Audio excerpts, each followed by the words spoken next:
Cek cek 1 2 3. Oke, masuk ya. Selamat datang. Ya, selamat datang di video nggak tahulah ya ini keberapa. Ini sebenarnya nggak masuk series apapun ya. Ini video yang benar-benar independen. Cuman saya bakal masukin aja ke series yang large language model development gitu ya. Karena ya kita untuk ngambil example-nya itu dari paper language model. Oke, ya, kita mulai. Ya. Sini kita akan membahas tentang ini ya, tips tips membaca atau memahami riset atau paper machine learning gitu ya. Sebenarnya ini bisa ini ya, bisa berguna juga ketika teman-teman mau membaca paper-paper lain. Cuman karena ini berdasarkan pengalaman saya dan mostly saya ini cuma membaca paper tentang machine learning, ya ya udah gitu ya. Jadi tips membaca paper machine learning. Cuman kayaknya sih ada beberapa tips yang bakal berguna untuk membaca paper atau jurnal ilmiah secara umum gitu. Sudah, kita mulai ya. Ya. Jadi tips yang pertama adalah bacalah abstrak dan kesimpulan terlebih dahulu. Karena begini gitu. Karena sebenarnya kita itu untuk membaca paper itu tuh kita bisa membaca paper secara black box. Secara black box itu maksudnya apa? Membaca paper secara kita tuh nggak tahu cara kerjanya, tapi kita tahu kegunaannya. Paper paper ini tuh ngapain, jadi kita tuh tahu inputnya apa, outputnya apa, dan itu tertuang di abstrak dan kesimpulan gitu ya. Jadi kita tuh bisa gitu ya, untuk memahami input outputnya aja dulu gitu ya, dan itu yang sebenarnya berguna gitu ya ketika kita membaca sebuah paper gitu ya. Karena bisa jadi how it works gitu ya, itu uh, misalkan terlalu kompleks dan misalkan itu wasting time kalau kita memahaminya gitu ya. Jadi bacalah abstrak dan kesimpulan terlebih dahulu gitu ya. Jadi kita tuh tahu ini nih paper untuk apa gitu loh ya, practical use case-nya gitu ya, input outputnya gitu. Kedua gitu ya, perhatikan visual dan diagram. Sebenarnya gitu ya, eh, tidak dijamin gitu ya ada sebuah visual atau diagram dalam sebuah paper.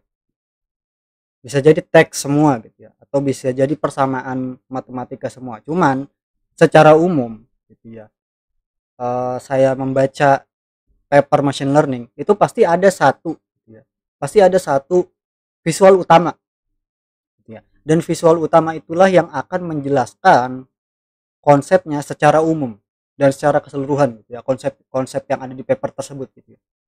Jadi coba lihat gitu ya, coba lihat visual diagram tersebut gitu ya. Nah, di di contohnya kita kan memakai paper ini gitu ya, paper yang infinite attention gitu ya. Paper leave no context behind, efficient infinite context transformer with infinite attention gitu ya. Dia ada nih ya visual utamanya gitu. Pak, coba coba pahami visualnya gitu ya. Nah, dalam case ini infinite attention itu, kalau kita pahami dari diagramnya, dia itu membuat language model atau transformer model itu memiliki yang namanya sebuah compressive memory yang ada di luar attention mechanismnya, atau apa sih namanya, head attentionnya. Jadi ada dua ini gitu ya, ada eh, dua mungkin dua proses gitu ya, dua proses. Pertama, proses dia apa sih namanya melakukan attention di inputnya yang langsung current input dan proses di kompresif memori tersebut, ya itu untuk memahami visual dan diagram. Ketiga gitu ya tipsnya, pahami tabel perbandingan gitu ya. Jadi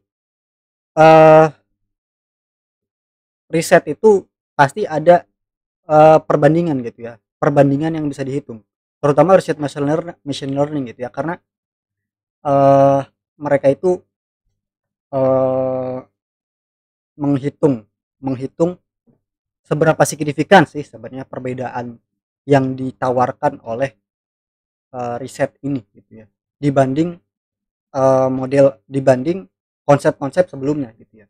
Jadi terutama sih biasanya yang ditunjukkan di tabel perbandingan itu adalah benchmark gitu ya. Jadi kita tuh bisa bisa bisa mengukur ini sebenarnya risetnya itu berpengaruh atau tidak sih gitu ya.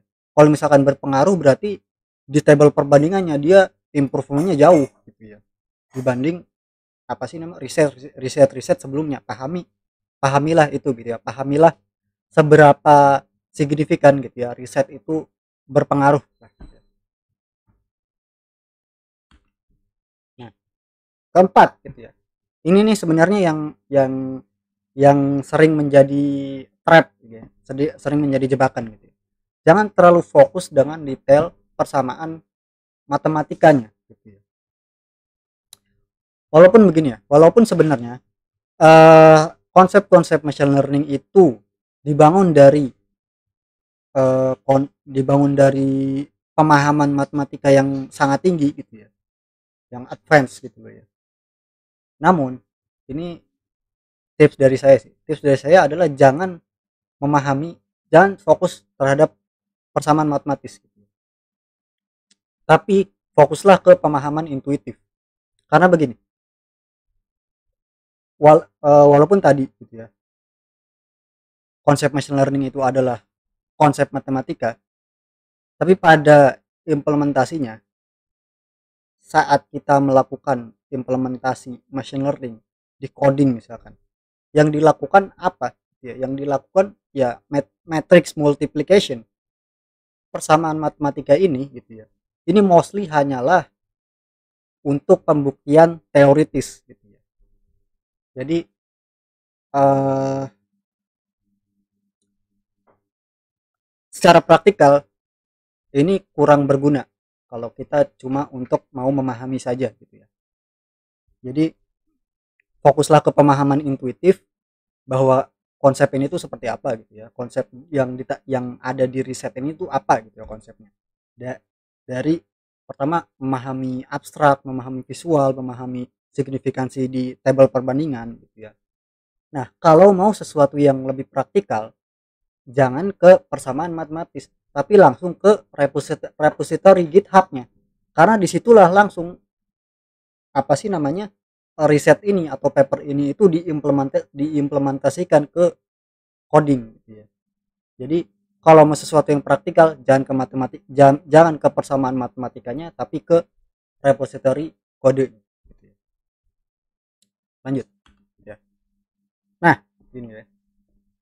Baca konsep-konsep terkait gitu ya. Jadi misalkan ketika kita membaca gitu ya suatu riset atau suatu paper, terus kita ini apa ini istilah apa ini gitu ya. Misalkan ya, kalau misalkan kita membaca paper ini gitu ya, a single head in the vanilla MHA ini apa ini, terus kita cari gitu ya MHA ini apa, MHA ini oh ternyata ini multi head attention itu apa, kita pahami dulu apa itu multi head attention. Terus kita misalkan baca lagi nih softmax, apa itu softmax gitu ya, kita cari lagi softmax apa, kita memahami apa itu softmax gitu ya, dan seterusnya dan seterusnya gitu ya. Karena apa sih namanya riset machine learning itu dibangun dari banyak sekali konsep-konsep terkait gitu ya.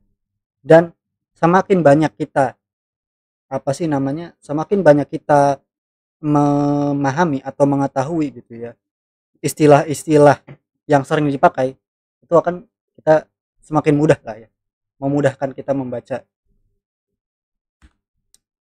Nah, kalau misalkan gitu ya, nah, tips keenam, simak dari sumber informasi sekunder. Kalau misalkan kita itu kesulitan gitu ya ketika membaca paper secara langsung atau membaca informasi utama gitu ya, informasi pertama lah ya, papernya gitu ya, itu kita tuh masih kesulitan gitu ya. Tidak ada salahnya gitu ya kita itu menyimak penjelasan orang lain. Jadi misalkan kita buka artikel gitu ya di Medium tentang paper tersebut, atau kita buka video YouTube gitu ya tentang paper tersebut, yang nggak apa-apa juga gitu ya, nggak apa-apa. Jadi sebelum sebelum membaca ulang lagi, sebelum membaca papernya, kita tonton dulu gitu ya beberapa kali, atau beberapa video, atau kita baca beberapa artikel dulu, terus baru kita baca papernya lagi. Itu akan sangat membantu gitu ya. Kalau misalkan kita masih kesulitan untuk membaca papernya secara langsung. Nah, ketujuh, ini tips yang mungkin ini tips original dari saya, nggak tahu sih, nggak original juga ya. Jadi gini, minta bantuan AI bot untuk berdiskusi terhadap paper tersebut, walaupun paper tersebut baru banget. Jadi begini caranya ya.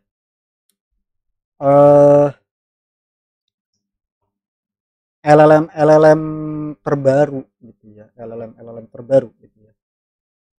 Walaupun LLM itu punya keterbatasan knowledge gitu ya dari dataset yang ditrain, mereka itu punya kemampuan in context learning yang sangat bagus. In context learning itu apa? In context learning itu kemampuan mereka untuk memahami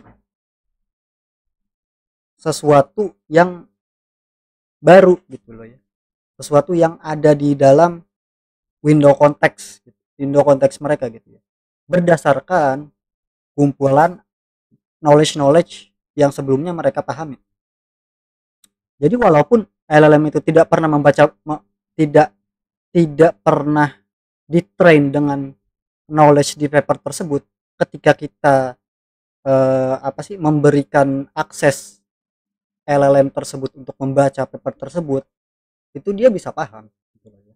Itu bisa paham, dan kemampuan tersebutlah yang akan memudahkan kita untuk memahami paper tersebut. Jadi kita misalkan ajak diskusi gitu ya, kita nggak paham nih, ini apa nih, kita nanya gitu ya, ini apa ini gitu ya. Kayak misalkan saya nih ya, saya tanya Google Gemini 1.5 Pro gitu ya, ini kan bisa langsung ini ya, bisa langsung input file gitu ya, saya masukin file papernya gitu ya, terus saya tanya, I want to discuss this paper with you gitu ya.